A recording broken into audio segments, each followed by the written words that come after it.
మాజీ ముఖ్యమంత్రి కేసీఆర్ను ఉద్దేశించి కేటీఆర్ కొన్ని ఆసక్తికరమైనటువంటి వ్యాఖ్యలు చేశారు. పులి బయటికి రాబోతోంది అంటూ కేసీఆర్ను ఉద్దేశించి కేటీఆర్ వ్యాఖ్యలు చేయగా, దానికి కౌంటర్గా రేవంత్ రెడ్డి పులి బయటికి వస్తే మా దగ్గర వలలున్నాయి, మా దగ్గర బోన్లు ఉన్నాయి, చెట్టుకి ఏలాడదీస్తాం, అలాగే బీఆర్ఎస్ పార్టీని 100 మీటర్ల గుంత దొవ్వి దాంట్లో బొంద పెడతాం అంటూ కూడా ఆయన రీకౌంటర్ చేయడం జరిగింది. అసలు కేటీఆర్ కౌంటర్కి రేవంత్ రెడ్డి రీకౌంటర్, అలాగే రేవంత్ రెడ్డి కౌంటర్కి కేటీఆర్ రీకౌంటర్ వెనక కారణం ఏంటి, తెర వెనక అసలు ఏం జరుగుతుంది అనే అంశాలకు సంబంధించి మనతో మాట్లాడేందుకు ప్రముఖ సీనియర్ జర్నలిస్ట్, ప్రముఖ రాజకీయ విశ్లేషకులు సిఎస్ రావు గారు మనతో ఉన్నారు. ఆయనతో మాట్లాడు. Sir hi sir. Hello Krishna. Sir, KTR Revanth Reddy ఒకరికొకరు ఘాటుగా విమర్శించుకుంటున్నారు. కేసీఆర్ గారిని ఉద్దేశించి పులి బయటకు వస్తుంది అంటూ కేటీఆర్ గారు కొన్ని వ్యాఖ్యలు చేశారు.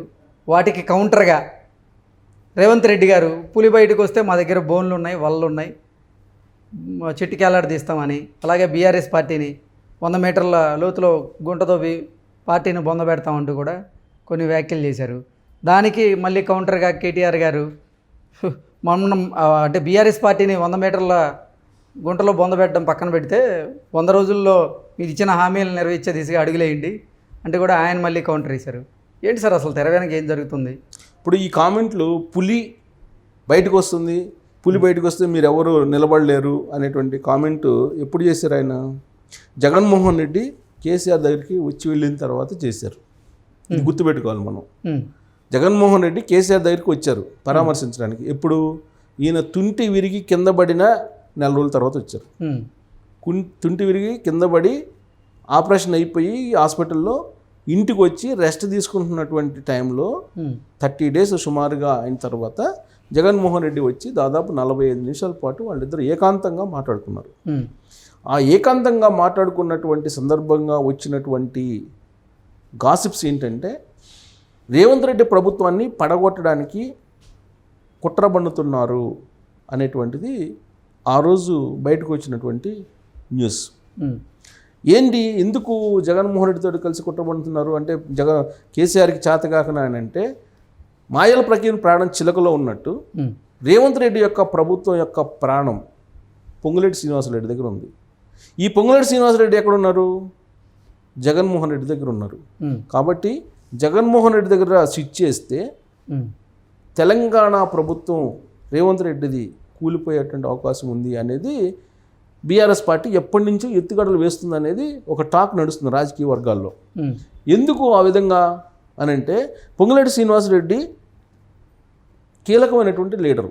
కాంగ్రెస్ పార్టీలో చేరిన వెంటనే ఆయనకి కీలకమైనటువంటి పదవిని కూడా ఇచ్చారు. స్టార్ క్యాంపెయినర్ దానికి ఇవ్వడం జరిగింది. ప్లస్ ఆయనకి ఎంతమందికి టికెట్లు ఇవ్వాలంటే అంతమందికి కాంగ్రెస్ పార్టీ అప్పట్లో ఇచ్చింది. దాదాపు 15 నుంచి 20 మంది ఇవాళ ఆయన చెప్తే వినేటువంటి వాళ్ళు ఉన్నారు. పొంగులేటి శ్రీనివాసరెడ్డి ఏం చెప్తే అది వినేటువంటి వాళ్ళు. కానీ పొంగులేటి శ్రీనివాసరెడ్డి బీఆర్ఎస్ విధి విధానాలను, కేసీఆర్ గారి అంటే వైఖరిని ఆయన వ్యతిరేకించే పార్టీ నుంచి బయటకు వచ్చారు. అవును, బాహాటంగా విమర్శించారు. ఈ నేపథ్యంలో ఆయన నిజంగా పార్టీలో చీలికి తెచ్చే ఆ పరిస్థితి ఉంటుందంటారా? ఆయన ఉండదు. కానీ అందుకే నన్ను గాసిప్స్ అంటుంది. ఇప్పుడు గాసిప్స్కి కూడా ఒక లింక్ ఉంటుంది. గాసిప్స్ కూడా లింక్ ఉంటుంది. ప్రస్తుతానికైతే గాసిప్సే. కానీ జగన్మోహన్ రెడ్డి కేసీఆర్ కలిసిన తర్వాత ఆ గాసిప్స్ కాదు, అది నిజం కాబోతుంది అనేది ఇప్పుడు సోషల్ మీడియాలో నడుస్తున్నటువంటి చర్చ కదా. ఓకే, ఇప్పుడు శ్రీనివాసరెడ్డి, పొంగులేటి శ్రీనివాసరెడ్డి ఆయన దగ్గర 20 మంది పక్కాగా ఆయన చెప్పినట్టు వినేటువంటి వాళ్ళు ఉన్నారు. ఇప్పుడు ఒకవేళ రేవంత్ రెడ్డి ప్రభుత్వాన్ని పడగొట్టాలంటే ఎటువైపు నుంచి పడగొట్టాలి? కేవలం పొంగులేటి శ్రీనివాసరెడ్డి వైపు నుంచి పడగొట్టాలి. పొంగులేటి శ్రీనివాసరెడ్డి పడగొడతాడా? ప్రస్తుతానికైతే ఆయనకు ఆలోచన ఉండకపోవచ్చు. కానీ రాజకీయాల్లో ఎప్పుడు ఒకే రకంగా పరిస్థితులు ఉండవుగా. పరిస్థితులు మారిపోతాయి.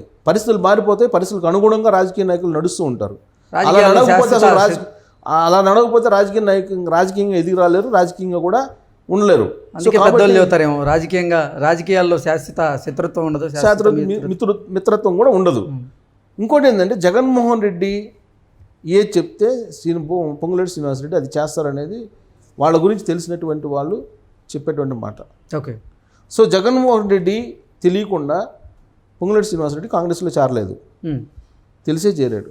ఓకే, ఎందుకనంటే ఖమ్మం జిల్లాలో పాలేరు నుంచి షర్మిల పోటీ చేయాలి వాస్తవంగా అప్పట్లో. కానీ పొంగులేటి శ్రీనివాసరెడ్డిని కాంగ్రెస్లో చేర్చిన తర్వాత ఆమె విరమించుకుంది. ఉమ్, పొంగులేటి శ్రీనివాసరెడ్డి కాంగ్రెస్లో చేరిన తర్వాతనే ఆమె వైఎస్ఆర్ తెలంగాణ పార్టీని కాంగ్రెస్ పార్టీలో విలీనం చేస్తామనేటువంటి ఒక ప్రచారం కూడా బయటకు వచ్చింది. అప్పటి వరకు లేదు. ఉమ్, పొంగులేటి శ్రీనివాసరెడ్డి కనుక కాంగ్రెస్లో చేరకపోతే వైఎస్ఆర్ తెలంగాణ పార్టీతోటి పోటీకి వెళ్ళిన వాళ్ళే. సో ఇవన్నీ కూడా తాడేపల్లి కోర్టులో జరుగుతున్నటువంటి కొన్ని అంశాలు ఇవన్నీ. సో ఇవి తెలంగాణలో రిఫ్లెక్ట్ అవుతాయి, ఉమ్, రిఫ్లెక్ట్ అయ్యే అవకాశాలు ఉన్నాయి. సో కాబట్టి వీళ్ళిద్దరు కలిసిన తర్వాత బీఆర్ఎస్ పార్టీకి ఒక ధైర్యం వచ్చింది.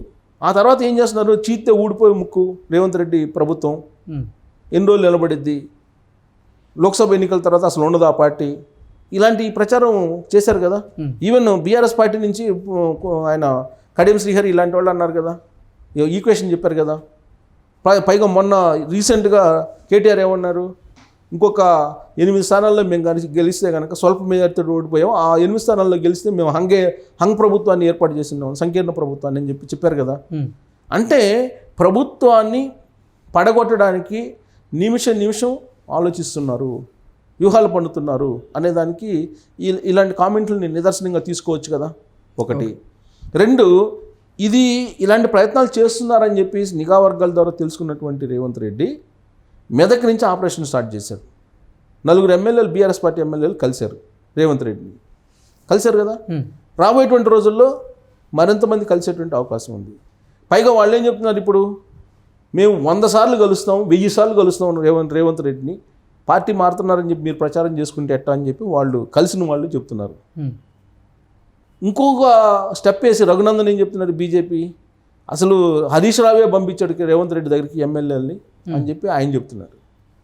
రాబోయే రోజుల్లో ఏకనాథ్ షిండే రాబోతున్నాడు అని చెప్పి ఆయన చెప్తున్నాడు. అందుకు హరీష్ రావే సహకరిస్తున్నాడు అని చెప్పి రఘునందన్ ఇంకొక యాంగిల్ బయటికి తీశారు. ఇలాంటి పరిస్థితుల్లో కేటీఆర్ ఏమంటున్నాడు, పులి బయటకు వస్తుంది, పులి బయటకు వస్తే మీరు ఎవరు తట్టుకోలేరు అని చెప్తున్నారు. పులి రేపు బయటకు వస్తుంది, రేపు ఫామ్ హౌస్కి వెళ్తుంది పులి.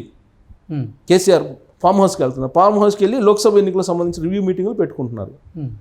రివ్యూ మీటింగులకి రెడీ అవుతున్నారు ఆయన. ఆ తర్వాత మీటింగులు వాటన్నిటికి కూడా సన్నాహ సమావేశాలు ఇవన్నీ జరుగుతాయి, సాధారణంగానే జరుగుతాయి. ఆయన ఏదో మెదక్ నుంచి పోటీ చేయబోతున్నారు, ఇవన్నీ కూడా అనుకుంటున్నారు. ఆయన యాంగిల్ ఏంటి, ఇక్కడ అసెంబ్లీకి రాకుండా నేరుగా ఢిల్లీ వెళ్ళాలని అయితే ఆయన యాంగిల్. సో అసలు పార్టీని బీఆర్ఎస్ పార్టీ ఉంటుందా ఉండదా అనేది ఇంకొక యాంగిల్. అసలు బీఆర్ఎస్ పార్టీ ఉండదు, క్లోజ్ చేస్తారు. నరేంద్ర మోడీని కలిసిన తర్వాత రేవంత్ రెడ్డికి గ్రీన్ సిగ్నల్ ఇచ్చేశాడు కేసీఆర్ని క్లోజ్ చేయడానికి అని చెప్పి ఇంకొక ప్రచారం ఈ మధ్య నడిచింది. సరే, ఈ ప్రచారాలకి బలం చేకూరేలా కేటీఆర్ కామెంట్లు కానీ దానికి ప్రతిగా రేవంత్ రెడ్డి స్పందన కానీ ఉన్నాయి. పులి బయటకు వస్తుంది కాసుకోండి అని ఆయన అంటే, సరే రాని పులి వస్తే మా దగ్గర వల ఉంది, వలేసి చెట్టుకు కట్టేసి ఏలదేస్తాం, బొంద పెడతాం అని చెప్పి ఆయన అన్నాడు. అంటే ఇప్పుడు ఈ రెండింటికి మనం కంపేర్ చేస్తే ఆయన పులి వస్తుందని చెప్పి అన్నాడంటే వెనక జగన్మోహన్ రెడ్డి వీళ్ళందరూ ఏదో ప్లాన్ చేసి పులి వస్తుంది, పులి బయటకు వచ్చిన తర్వాత మీ ప్రభుత్వం ఉండదు అనే యాంగిల్లో ఆయన మాట్లాడారు అనేది కాంగ్రెస్ పార్టీ భావిస్తుంది. భావించి వాళ్ళు ఏం చేశారు, అసలు బీఆర్ఎస్ని బొందబెట్టే కార్యక్రమానికి తెరలేపి ఇప్పుడు 4 ఎమ్మెల్యేలని టచ్లో తీసుకున్నారు. మిగతా వాళ్ళు కూడా వచ్చేటువంటి అవకాశం ఉంది.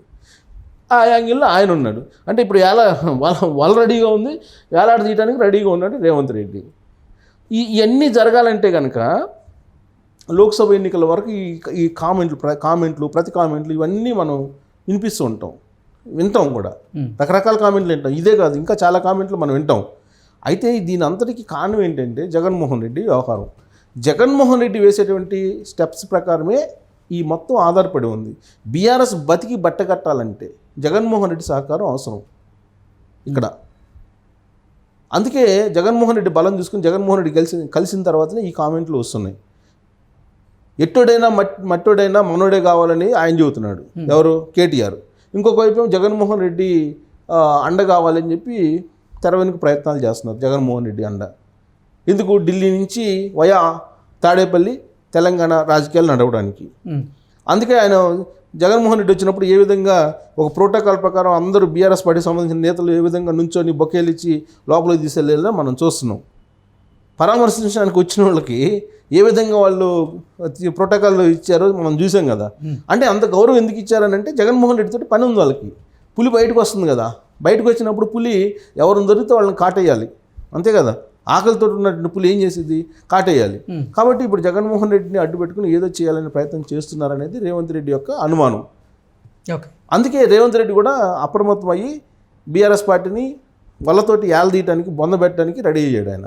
అయితే ఇక్కడ ఒక ట్విస్ట్ ఏంటంటే రాబోయేటువంటి ఎన్నికల్లో జగన్మోహన్ రెడ్డి ఆంధ్రప్రదేశ్లో కనుక సీఎం అయితే రేవంత్ రెడ్డి ప్రభుత్వం దినదినగండం 100 ఏళ్ళ ఆయుష్ ఓకే అయ్యేటువంటి అవకాశం ఉంది. ఎందుకంటే అక్కడ కనుక మళ్ళీ సీఎం అయితే అక్కడి నుంచి మొత్తం ఆపరేషన్ కొనసాగుతుంది. కొనసాగినప్పుడు నిజంగానే అప్పుడు కేటీఆర్ అన్నట్టు పులి బయటకు వస్తే మీరు ఎవరు ఉండరని ఏదైతే అన్నారో అది నెరవేరేటువంటి అవకాశం ఉంది. లేదు అక్కడ కనుక తెలుగుదేశం పార్టీ వచ్చితే మాత్రం ఇక్కడ రేవంత్ రెడ్డి ఏదైతే బొంద పెడతారన్నాడు బీఆర్ఎస్ పార్టీ అది జరిగేటువంటి అవకాశం ఉంది. ఇంత లాజిక్ ఉంది. పులి, వల, బొంద ఈ లాజిక్ వెనక ఇంత రాజకీయం దాగి ఉంది వెనక. ఓకే.